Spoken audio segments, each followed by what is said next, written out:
Good morning. Happy Sabbath. I guess the English teachers will have to help me if whether or not this is considered a metaphor or a simile, so I'll let you guys evaluate that. Now, the title of the sermon this morning is called The Perfect Storm. And we've heard about storms before, and just most recently in Hawaii, they had a Category 4 storm that blew by there. I think it finally subsided down somewhat. We heard about the large storm that Hurricane Katrina brought upon, and we've heard of other storms before. We've also heard that when there's storms coming, that people will seek shelter from the storm. Most recently, there's a new term that's come up called preppers. I don't know if any of you have heard of preppers before, but they're people that are preparing, if you will, for storms, and sometimes they go about this by building shelters and other things, some other means of escape. Now, we read in Corinthians that, and maybe the question is first is, what's the difference between a trial and a storm? And I guess when you're in the middle of it, probably doesn't seem like there's a whole lot of difference between the two. But the Bible talks a lot about storms, and we can start with the Noah and the flood. I think that would classify as a real storm that Noah and his family went through. In the New Testament, at the end of the book of Acts, we read about storms at sea, and the apostles weather the storm in the middle of the Sea of Galilee as well. And we have the storm of Jonah, and he was actually thrown overboard in the middle of that storm.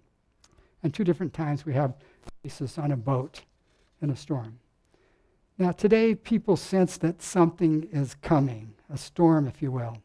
There are doomsday preppers that seek for storm shelters. A number of different companies are developing different types of storm shelters. Some of them are like fallout shelters, and I think some of you that went through the 50s and the 60s remember those time periods where there were fallout shelters. And now today, in some houses, they actually have panic rooms. When you feel that things are not safe or you think someone's breaking into your house, you go off to your panic room. Now, some of these shelters are much more elaborate than that. And one man now has a company, and he's bought former military silos. Some of these things go 20 stories down into the ground, and they've been vacated, obviously, of all of their nuclear weapons and munitions that they had in there. But this person is getting investors to help develop these places. And the square footage on these things is probably larger than that of your local Walmart store. And they are literally built up now to house 900 people for up to a year. Okay, so you're thinking, okay, these people are taking this serious in case of nuclear attack or anarchy or war. Now, we know that there's natural disasters, and I think in this particular large facility, you would need $20,000 to make a down payment to secure you a place in this facility. And you think, well, who's going to do that? But actually their sales went up 400% after the recent Japanese tsunami. Since people in the world, and not necessarily just Christians, but a lot of people in the world are sensing that something is happening, something is coming. People are worried about the future. Now, the Bible tells us that there are storms in our life, and whether or not you see these as trials or just the things that you're going through that are challenging you. And we would talk about preparing for the storm. Now, we understand from Scripture there's going to be wars and rumors of wars until the time of Christ's coming. And while it seems like some of these things are happening now in our day-to-day, and we also hear about political storms. Everything you hear in the news lately seems like a political storm. And the recent nomination for Supreme Court, you've been hearing a lot about political storms there as well.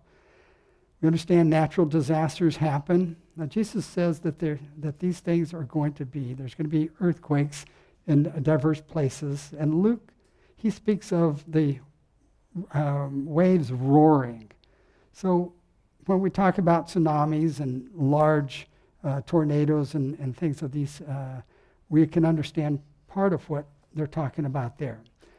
Now, if you're familiar with what's going on in California, they right now are rationing their water. They've been going through a drought now for a number of years.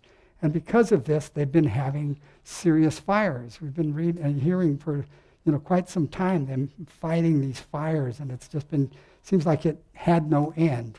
And these large fires that were going on, many people have lost all of their belongings and everything that they've known. And this seems to be the worst that they've had in their history. And it seems like things seem to be getting more intense and they're becoming more frequent. And that's what the Bible tells us. It's like labor pains before the baby comes. And that's how things, how even secular people are seeing these events that are coming along. Now, sometimes storms come in our lives. Perhaps you get a phone call and you get bad news that someone has passed away, or you get a report from your doctor and you have a medical condition or cancer or something that we have to deal with.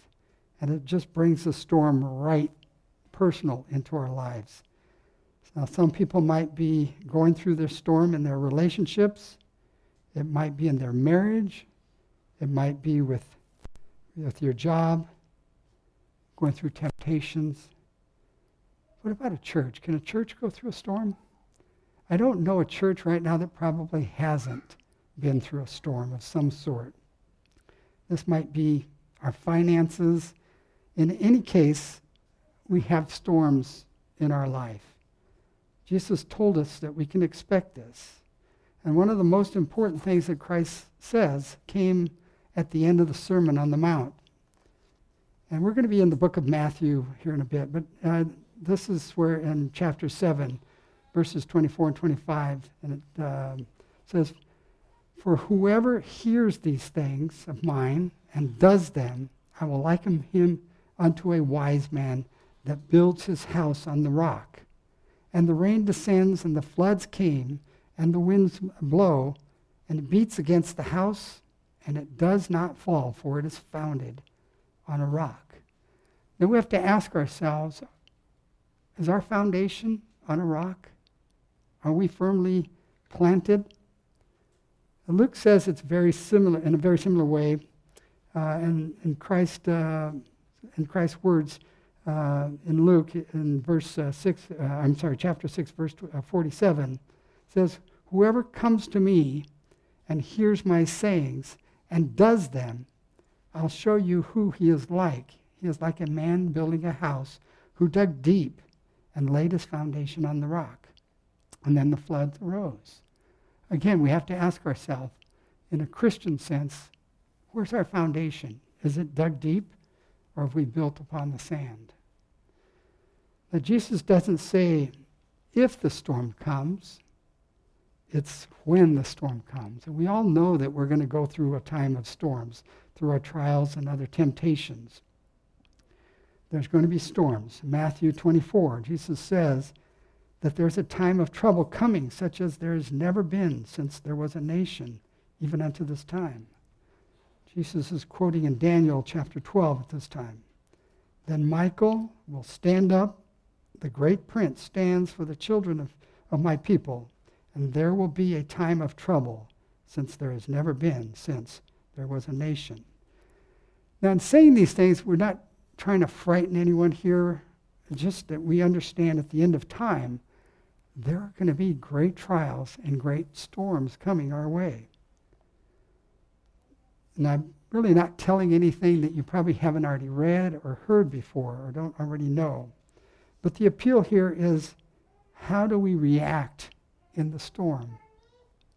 How do you survive the storm that are coming in our life? Obviously, it's not by building a fallout shelter or some place to go hide underground. So where is the shelter? Where do we seek shelter? Ultimately, how do you prepare for the big storms that is coming at the end of time? So I'd like to use an illustration or a story in the Bible. And when I first started digging into this, you think, well, how does this really tell us about the storms that we're going to go through in life? And this is the story where Jesus walked on the water to his disciples during, if you will, the perfect storm. Now, if you will, in Matthew 14 in your Bible, and we're going to start around verse 22. Matthew 14, verse 22. I'll read from there. And some of this I'll read directly, but I may paraphrase part of it. And we may jump around a little bit here as well in a few other different areas that are parallel verses that we'll find in John 6, 14, and you also find in the book of Mark, 6:45.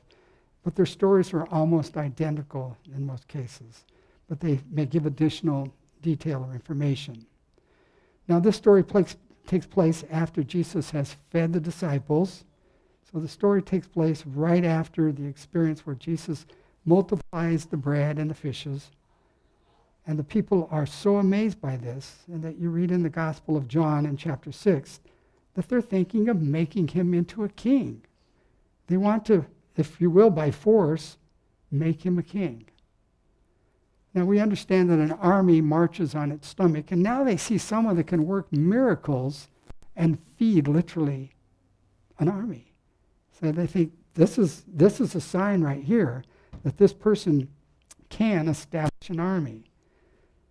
All right, they already believe that this person may be the Messiah, but it may just be happens that he's a little too modest, so that we're going to have to help him out, and we're going to install him as a king. So Jesus realizes it's kind of going in the wrong direction as far as for what they're thinking about him. They don't understand that before he comes like a lion, he first is going to come in like a lamb. So he disperses the crowd and he tells his disciples, you guys, I'll meet you on the other side of the sea, across the ocean. Now he told them where to go, and he put them in the boat, and they start to row. But it was late at night, and they figure they can row through the night. But the winds start picking up, and Jesus dismisses the crowd, and he tells them to go home. And the power in his voice, they don't argue with him. And then he goes up the mountain, and he prays. And that's where we're going to pick up now in Matthew 14, verse 22. And it reads, and straightway Jesus constrained his disciples to get into the ship and to go before him unto the other side, while he sent the multitude away. And when he had sent the multitude away, he went up into the mountain apart to pray. And when the evening had come, he was there alone. It says, but the ship was now in the midst of the sea, tossed with the waves, for the wind was contrary. Now pause there for a moment. Now, we obviously understand that this windstorm came upon them. And you might wonder, weren't they doing what Jesus had asked them to do, to go across the sea? This should be easy rowing, or easy sailing, if you will. Does the Lord promise that when you do what he asks you to do, that he's going to make sure that there's no resistance? No. Not at all. You can expect that even when you're doing what God is telling you to do, that you might encounter headwinds. He never promises following him was going to be easy. Indeed, Jesus said, whoever is going to come after me, let him take up his cross. Well, actually, he said, let him deny himself daily and take up his cross and follow me. That's kind of a hard saying, deny himself daily. Sometimes we struggle with that. Jesus took up his cross to his crucifixion. So yes, there's going to be struggles in life, and there's going to be storms. But now if you follow Jesus, you're going to have trials. But if you don't follow Jesus, you're still going to have trials. So we have to decide which is going to be better. Having Christ in our life to help us through it, or doing it on our own. Now he says that he sets the rain and the sunshine on both the good and the bad. So everybody's going to have trials. But the Bible promises, I know that it is well with those that serve God. So it is so much better when we have Christ in our life. Now I've tried, and I imagine many of you have also tried, to have life without God, and also I was miserable. there's no purpose, sometimes life seems somewhat empty. There's nothing in the world that's going to satisfy you. The only thing that gives meaning to life is God. Now, in today's world, it almost seems as though that religion is mocked. And it seems like some religions are mocked more than others lately. But I'm thinking, what do people have? What is their purpose of life? What gets you up in the morning if you don't have God? Is it for power, vanity, good looks, fame? Those usually leave you empty. Without God, there is nothing. Life is too short, and we're all, from the moment we're born, we're terminal.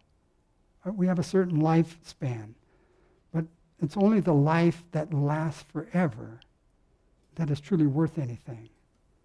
So one thing that you'll notice is that even if you're doing what God tells you to do, you're going to encounter headwinds or storms or trials. You may encounter these daily. It might be on occasion.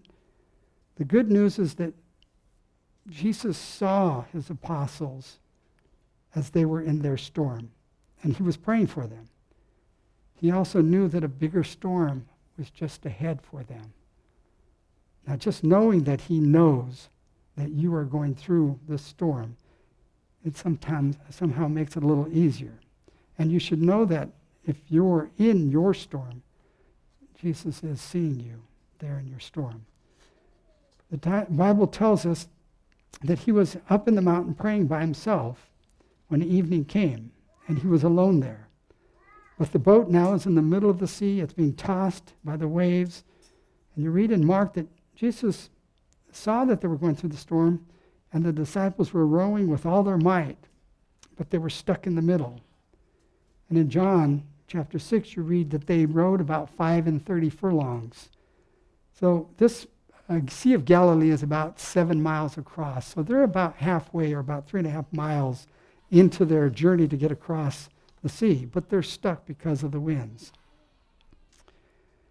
Now, they're alone. They're in the cold. They're probably getting somewhat wet because the wind is blowing against the ocean and spraying up against them. And the waves are smashing against the boat. And they're beginning to wear out. They're losing strength. They've had a long day, and it's taken them all this time, and probably all of them, to man the oars. And they're wondering if they're ever going to reach the other side. But don't ever forget that if Jesus tells you to do something, he will make it possible for you to do it.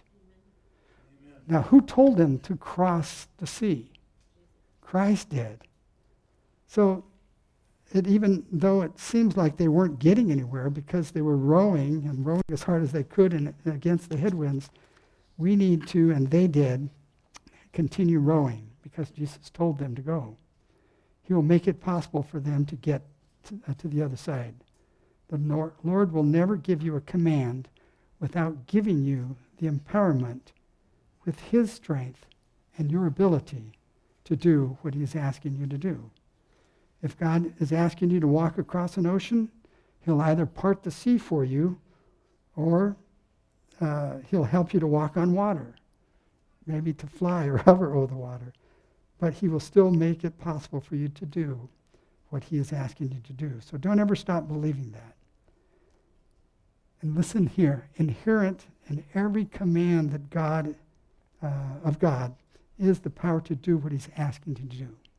Let me read that again. Inherent in every command of God is the power to do what he is asking you to do. So if the Lord is asking you to go, then it is possible for you to go and to preach the gospel. In the adjacent classroom, we were talking, you guys have been talking about the missions of Paul. Okay, in the youth room, we talked about going on a mission trip. What is it that we need to go? When God is calling a person to go on a mission trip or to witness, whether or not it's across the globe or across the street, God is giving you the possibility, the power to do it. Whatever God asks you to do, he'll give you the power to do it because he says that you're not alone. We don't imagine when we go to witness to someone that Christ is standing right there or the Holy Spirit is intervening right there in that moment in our heart to speak the words that God is asking us to. There are many people that are hungering to hear his word. So he'll be with you even when we can't see him. He says, I am with you always. So he tells them, the apostles, to cross the sea, and they're rowing, and it's now in the fourth watch of the night. This is about 3 o'clock in the morning. And Jesus went to them walking on the sea. And I don't think he did this to show off. No. Why did he do it? Because he knew that they needed him at that moment. And he wasn't just going to let them struggle out there. Not even the laws of physics were going to stop him to get to them. So we have to wonder, is there anything that is keeping the Lord from helping you when you seek him? So one of the most beautiful parts of this message, or this lesson is in the story, they had reached their limit of their strength, and they were becoming discouraged. They were in the dark, and they were cold. And just when they needed him most, he came. Do any of us relate to that in our walk, in our struggle, in the storms and the trials? In Corinthians, again, we read that there's no temptation so great that he's not going to give us some avenue of escape. If you've noticed, how many times in the Bible it seems that at the last minute God works his miracle? How often do we give up just before that miracle is there? When God is calling us to take one more step, just be a little braver to walk across the street. Just take the courage to open our mouth to say those words to that person. And many of us that have taken that challenge and have witnessed, what a glory, what a blessing when that person says, I've been praying for someone to come share the Bible with me. I've been praying that someone would come here to help me through this difficult time in my life. God doesn't just perform a miracle of multiplying the bread and the fish when they've all eaten, and instead he waits until they haven't eaten for a period of time. God didn't part the ocean for the children of Israel until literally the last moment, where the Egyptians were literally breathing down their neck. And that's when the miracle occurred. So he may allow us to go through these trials, and you may expect that that's going to happen. The force of the storm may come upon us, but for a while, it's done to strengthen our faith. The Bible promises that he will not suffer you to be tempted. Now, there's the storm right there. We know it's coming. We'll all face storms of temptation. Jesus did also, didn't he? He promises that he will not allow us to be tempted above that which we are able, but will, with every temptation, and this is again in 1 Corinthians chapter 10, provide us a way of escape, that that we may be able to bear it. Now you might be thinking, Lord, I just can't bear it anymore.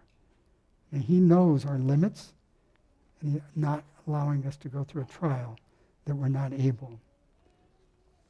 But we know that storms will come into our life. But he says that if we are yoked up to him, that he'll always give us the strength and the grace. But what's missing is the faith. You need to have faith. So he comes to his disciples. He knows they're tired. They're in the dark.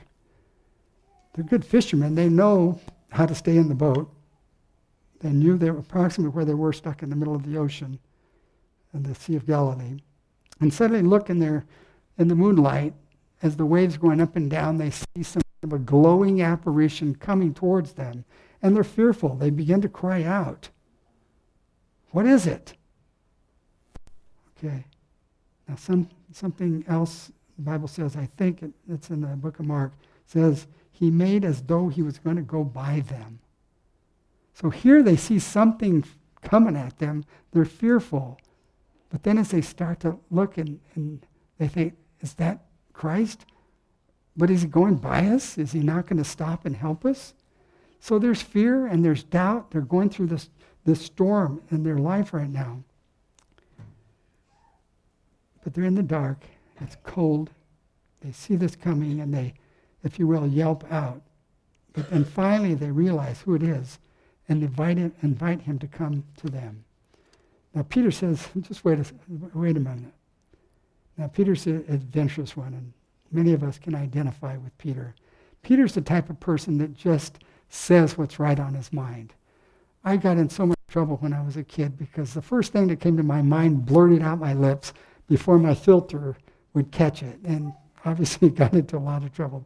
Many of us have gone through that as well. But that's who Peter is.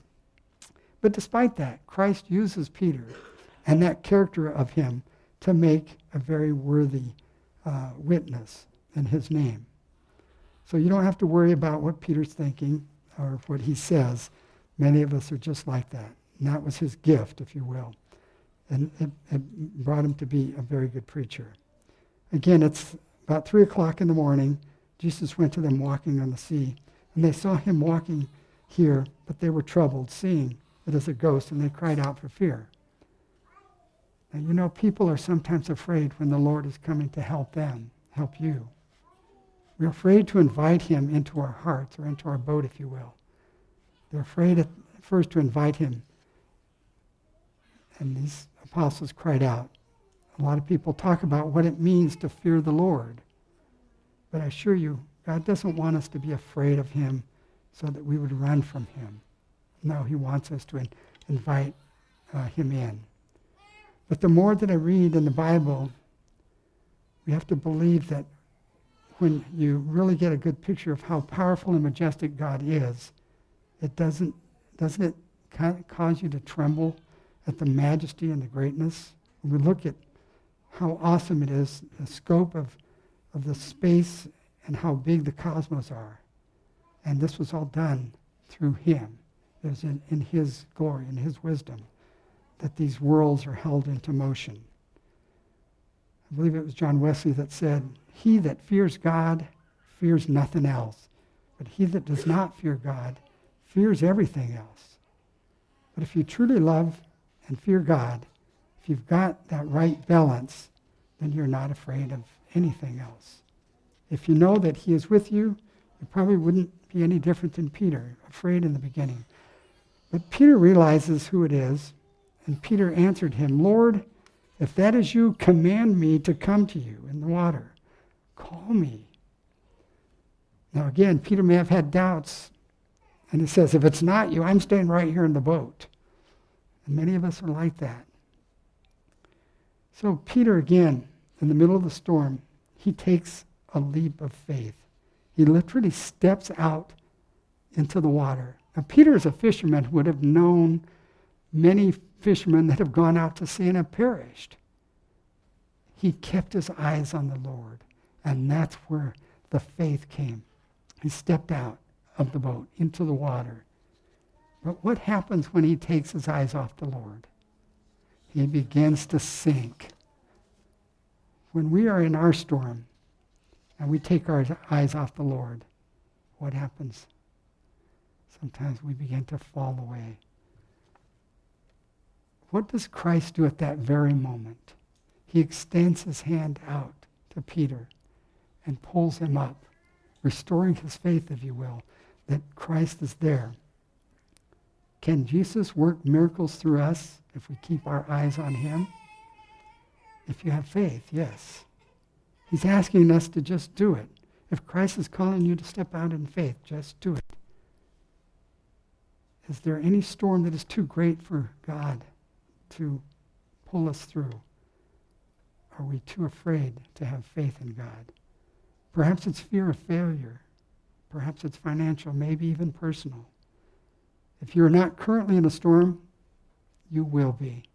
If you are in the middle of your storm, then know that Christ is there. He's with you. He's calling you. He's extending his hand out to you. You may not believe that you can walk on water, but he does. You may not believe that you will weather the storm, but he does. You may not see hope or light at the end of the tunnel, but he does. In your darkest hour, he is there. Know that I'm with you always, he promises. Know that when you go through your perfect storm, Jesus is calling you to step out in faith. He is a miracle just waiting for you, and it has your name on it.